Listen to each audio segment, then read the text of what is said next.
আজকের রেসিপি লতি শুকনা মাছ, হ্যাপি টেস্টি। আজ রান্না করব লতি শুকনা মাছ। তো লতি শুকনা মাছ করতে আমি এখানে লতি নিয়েছি। লতিগুলি আমি এভাবে ছোট ছোট করে কেটে নিয়েছি আসছি। তো লতি নিয়েছি, কাঁঠালি বিচি নিয়েছি। কাঁঠালি বিচিগুলিকে এইভাবে আমি পাতলা পাতলা করে কেটে নিয়েছি। এইভাবে নিয়েছি কাঁঠালি বিচি। আর শুকনা মাছ মানে এটা ইলিশ শুকনা মাছ। এটাকে অনেক সময় কেউ লোনা ইলিশও বলে। এটা লবণ দিয়ে এই মাছ শুকনা ইলিশ মাছটাকে শুকায়। তো ইলিশ শুকনা মাছ আর পেঁয়াজ আর রসুন। আমি এখন এই কাঁঠালের বিচি আর লতিটাকে একটু সিদ্ধ করে নেব। ধরো 1 থেকে 2 মিনিট একটু সিদ্ধ করে নেব, যাতে না চুলকানোর ভয়টা গেল। আর ইলিশ মাছটা যেহেতু নোনা ইলিশ বলে এই শুকনা মাছটাকে, তাই আমি এই তরকারিতে লবণ দেব না। তো এই দিয়ে আমি আজ রান্না করব লতি শুকনা মাছ। আমি এখন এই কাঁঠালের বিচি আর লতিটাকে 2-3 মিনিট একটু সিদ্ধ করে নিই জল দিয়ে, তারপর রান্না শুরু করব। লতিটা আমি এরকমভাবে হালকা সিদ্ধ করে নিলাম। মানে এই যে দেখো, গলবে না কিন্তু একটু সিদ্ধ হবে, জলটা ফেলা আর কি। এখন কড়াইটা গরম হয়ে গেছে, তাতে আমি 2 থেকে 3 চামচ তেল দিয়ে দিলাম। দিয়ে আমি এখন লতিগুলি ভাজবো।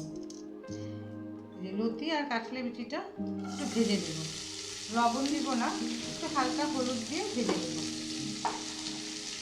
কারণ এই তরকারিতে লবণ দিতে দেওয়ার দরকার হয় না, কারণ এটা তো তোমার লবণ দেওয়াই আছে ইলিশটাতে।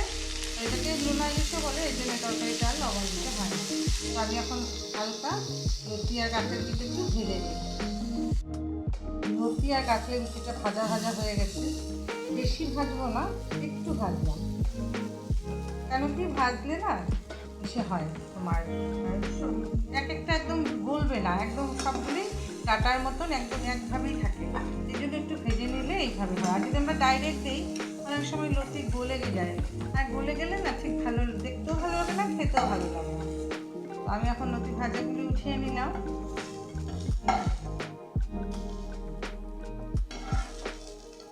দেখো, তোমরা যে আমার পাশে আছো না, পাশে থেকো গো।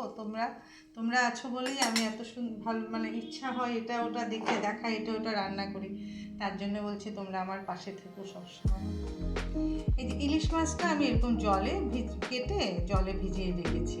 একটু নরমও হলো, আর ওর ভিতরে যে অতিরিক্ত লবণটা থাকে, লবণটাও বেরিয়ে যায়, এর জন্য কেটে ভিজিয়ে রেখেছি।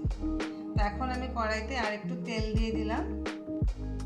আর একটু ধরো এখানে 3 থেকে 4 চামচ তেল দিই। তাতে এখন আমি দিয়ে দিব ওটাতে এই যে পেঁয়াজ আর রসুন বাটাটা,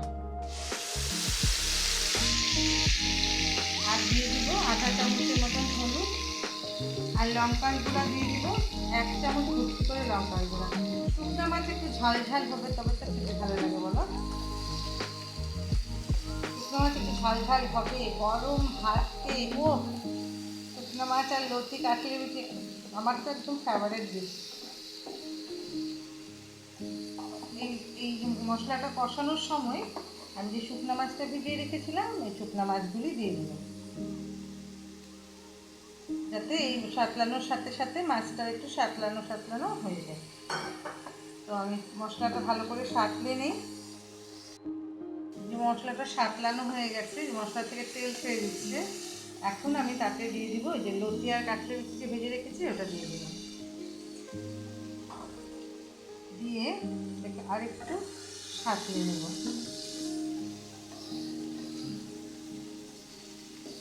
যারা খেয়েছো তো জানো, কিন্তু যে লতি সত্যি কাঁঠালের বিচির একটা টেস্টই আলাদা বলো। আর এখনের দিনে তো লতি খুব সুন্দর পাওয়া যাচ্ছে, কাঁঠালের বিচিও পাওয়া যাচ্ছে। ও তাম্মা, এটা হলে দেখবে যারা ভালোবাসি আমরা, এটা হলে আর অন্য কিছু দরকারই হয় না। তো এখন আমি এটাকে একদম কম হিট দিয়ে, একদম লো ফ্লেমে ঢাকা দিয়ে রেখে দিই। একটু ধরো 2-3 মিনিট ঢাকা দিয়ে এরকম কম ফ্লেমে রেখে দিই। এখন আমি ঢাকনাটা খুলে একটু দেখি। দেখো মশলার যে কাঁচা যে রসুনের গন্ধ, ওটা নাই হয়ে গেল। এখন আমরা লতিটা আরেকটু সিদ্ধ হতে লাগবে না, তো মাছটাও একটু সিদ্ধ হতে লাগবে। এর জন্য বেশি না, অল্প, ধরো ওই যে আমি পেঁয়াজ আর রসুন যে বেটেছিলাম ওই বাটিটা এই আধা বাটির মতন জল দিয়ে দিলাম, দিয়ে এটাকে ঢাকা দিয়ে একদম লো ফ্লেমে ঢাকা দিয়ে দিয়ে করবো। এখন আমি এটাকে একদম লো ফ্লেমে ঢাকা দিয়ে, মোটামুটি এটা হতে বেশিক্ষণ লাগে না, 5 থেকে 7 মিনিটই হয়ে যাবে, ঢাকা দিয়ে রাখলাম এটা সম্পূর্ণ হোক।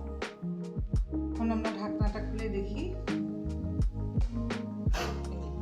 আমাদের লতি শুকনো মাছ হয়ে গেছে। যে লতিগুলি দেখো সিদ্ধ হয়ে গেছে, আর প্রত্যেকটা লতি দেখো একটাও গলে নাই কিন্তু, সব এরকম একটা একটা একটা একটা আছে। একটু ভেজে নিলে এই যে এরকম হয়, এত ডাইরেক্ট যদি আমরা লতিটা দিই তো ভেঙে ভেঙে যায়। তো আমাদের এই হয়ে গেল লতি শুকনো মাছ। এখন আমি অফ করে দিই।